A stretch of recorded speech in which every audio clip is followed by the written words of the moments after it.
এই ৰাইজৰ গৰু সোপাত ধৰি একো এটা ৰুই খাব নোৱাৰা হৈছে। কিমান আৰু হেঙা দিম এই বছৰি বছৰি সলাব লগা হৈছে হেঙা।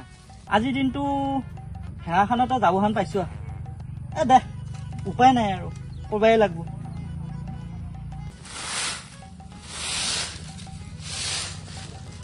ঘৰৰ পিছত যাই কিহৰ ভুৰভুৰাই আছে ৰচোন যাও।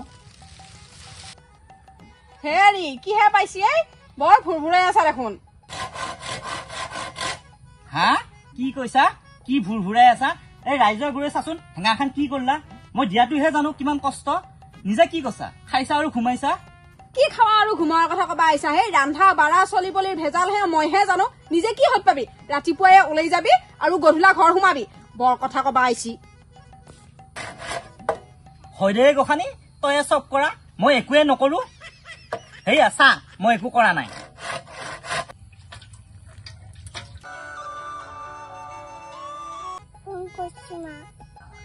হা ফোন আহিছি ৰ কোনে ফোন কৰিছে চাও। কি জাৰে তাই ফোন ৰিচিভ কৰা? হেৰি কাৰনো ফোন আহিলে ইমান মই যে ৰিচিভ কৰবা নোৱাৰো। আহিছে আৰু কাবাৰ ফোন। তোক কিয় লাগে? তোৰ নিজৰ কাম কৰি থাক। আনিনাতো ফোন আহিলে ময়ে ৰিচিভ কৰো, তেওঁতো একো নকয়ে। আজি ফোনটো ৰিচিভ কৰবা খোজোতে কিয় জাঙুৰ খাই উঠে? নিশ্চয় কিবা এটা আছে, ইয়াৰ আপ লবা লাগব। অ দেহা কি কৰি আছা? ভাত খালা? গাটো বেয়া লাগিছে নেকি তোমাৰ? একদম চিন্তা নকৰিবি হা।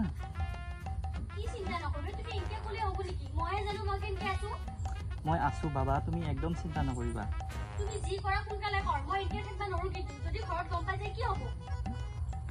সেইটো ময়ো বুজি পাইছো, তুমি মোক অলপ সময় দিয়া।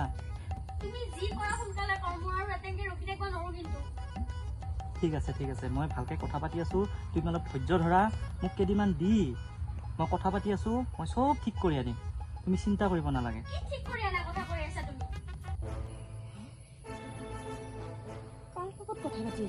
অ দেহা, মই ডক্টৰ এটাৰ লগত কথা পাতিছো। ডাক্তৰ কাৰ কি হল বাৰ সোধো যায়। বিয়া পাতিম দেহা, তুমি অলপ ধৈৰ্য ধৰচোন। মোক অলপ সময় দিয়া, মোক অলপ সময় দিয়া। তুমি কিয় বুজি নাপা?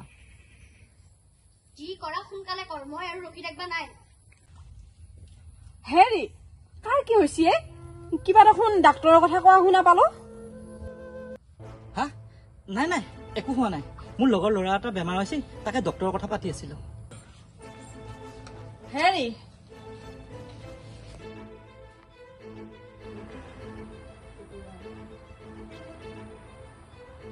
হেৰি হেৰি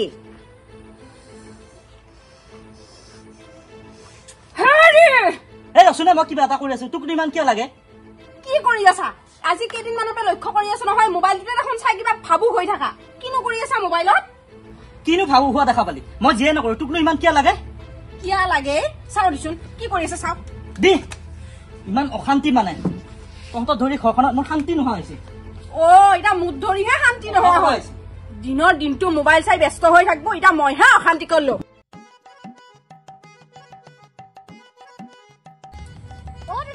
অ ভণ্টি কোৱাচোন। অ দাদা, পাপুৰ ঘৰটো চিনি পায় নেকি আপুনি? পাপু নামৰ ল'ৰাটো আমাৰ ইয়াত নাই। পাপু তাৰ কিবা বেলেগ ফটো চটো কিবা আছে নেকি? অ দাদা আছে, ৰব সেইটো। অ এইটোতো চন্দন হে, এইটোতো পাপু নহয়। কি দৰকাৰ চন্দনৰ লগত আপোনাৰ? মানে মই পাপু হওক বা চন্দনে হওক গাৰ্লফ্ৰেণ্ড। গাৰ্লফ্ৰেণ্ড? কি কথা কয় গাৰ্লফ্ৰেণ্ড? সিটো বিয়া হৈছে, তাৰ চলি আছে এটা। কি কথা কৈ আছে? ফাঁকি দিছে তোমাক, পিছে বিয়া হৈছে, চলি এটা আছে, সৰু চলি 2 বছৰ হৈছে চলিটো। কিন্তু সেইটো মোক আজি 2 বছৰ ধৰি ভাল পাই আছে। 2 বছৰ? তাৰ চলি আজি 2 বছৰ হব এইফালে। কি কয়? অ দাদা, আপুনি মোক চন্দনৰ ঘৰলৈকে লৈ যাব পাৰিবনে? চন্দনৰ ঘৰ কালি কিয় নিব নোৱাৰিম? চন্দনৰ ঘৰ কালি লৈ যাম। চন্দনৰ ঘৰ সেইটো জয় যাওঁ, ময়ো যাম দেচোন লগত। কি কি এইবিলাক কৰছি? চন্দন চন্দন এই চন্দন ক'ত বা গেলি? এই চন্দন বুবুল দাদা দেখোন। অ দাদা কি হৈছে একে বতাহ বৰষুণ আহা দিছা দেখোন এইটোৱে চন্দনৰ কইনা এইটোৱে চন্দনৰ কইনা এওঁ কোনে দাদা এওঁ কোন মানে চন্দন নাই নেকি আছে তাক মাতচোন তাক মাতিলে চব কথা গম পাবি তাক মাতচোন দাদা আৰে কি হৈছে গম পাবি মাত তাক হেৰি শুনছানে বাহিৰত আছোন মানুহ এটা আহিছি ই গাঁৱৰ সন্মান চেছ কৰি দিছি হা এনেকুৱা মানুহ থাকবাই নালাগে হা এইটো ঘৰ পালা আহি তই ঘৰৰ ভিতৰতে সোমালি আকৌ এইফালে ওলাই আহ তুমি আৰু বুলবুল এইটো কি আহিছে কি কৰ ছোৱালী তুমি চিনি পাইছা নে নাই অ দাদা মোক কোৱা নাছিল নামটো ফাঁকি দিছি নাম ফাঁকি দিছা এড্ৰেছ ফাঁকি দিছা দি উঠি পেলাই তই এইবিলাক কি জোক লগাইছা গাঁৱৰ সন্মান খাটাব খুজিছা হা আৰু এইফালে তোৰ কইনাটো আছে নে নাই চলি এটা আছে কথা চিন্তা কৰিব লাগিব নে নালাগে কি হৈছে মানে তোৰ মালিকে প্ৰেমত পৰছে প্ৰেমত পৰছে এয়া মই অনুমান ঠিকে কৈছিলো মই ফোনটো লাৰবা কৈছিল এওঁ মোক ফোন লাৰবা নাই ক'ত লাৰবা দিব প্ৰেমত পৰি আছে এতিয়া কি ব্যৱস্থা কৰা কৰ মই যাওঁ মই আৰু তহঁতৰ লগত নাথাকো অ দাদা নাযাব ৰচোন অ বাইদেউ মোৰ লগত পাপুই আজি 2 বছৰ ধৰি সম্পৰ্কত আছে আৰু মোক বহুতখিনি অন্যায় কৰিছে আৰু এতিয়া মই প্ৰেগনেন্ট কি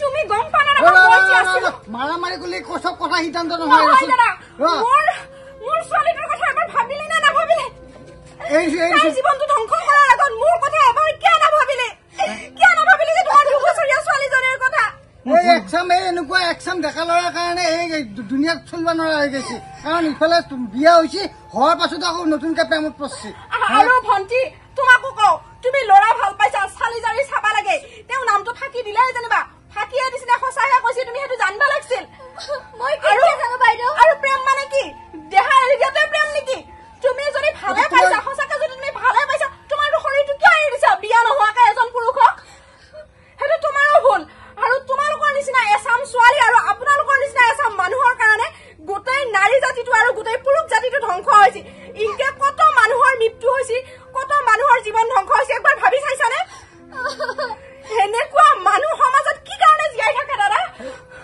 কি কবি মানুহ একদম দুনিয়াত তোমালোকৰ কাৰণে তাৰমানে আমিও ওলাব নোৱাৰা হৈছো গম পাইছা না হা বুলবুল দা মোৰ ভুল হ'ল ভুল হৈছে ক্ষমা কৰি দিয়া অ দাদা মই এতিয়া কি কৰিম ঘৰতো গম নাপায় মই একলা নাজানো তোমাৰ গাতো ভুল আছে নহয় কিছুমান কথা এতিয়া তুমি যেনিবা ভাল পালি এতিয়া তুমিতো দেখাটো এৰি দিব দৰকাৰ নাই নহয় হা এতিয়া যি হ'ল হ'ল হে ছোৱালী ঘৰ পালা আহি তহঁতো এতিয়া বিয়াখন কিবা কৰি পাতি দিওঁ মই গামবুঢ়া মাতো ৰাইজৰ মানুহ মাতি কেনে বিয়াখন পাতি যাওঁ এতিয়া মই যাওঁ তহঁতে যি কৰি থাক এতিয়া মই মানুহ মাতিব যাওঁ মই থাকাক লাগি মই ইয়াত কেতিয়াও সম্ভৱ হ'ব নোৱাৰো মই পাপু তুমি কি কৰিবি আৰু আমাৰ আহিব লগা সন্তানটো কি হ'ব এতিয়া তুমি ধৈৰ্য ধৰা তুমি কি আহিব লাগে আজি মইতো কিবা এটা কৰিলো হয় আজি অতদিনে মই কি কৰিলি তুমি কিমান ফোন কৰি আছো মেছেজ কৰি আছো কোনো ৰিপ্লাই নাই যে তোমাৰ কিয়া মোৰ ফোনটো বেয়া আছিল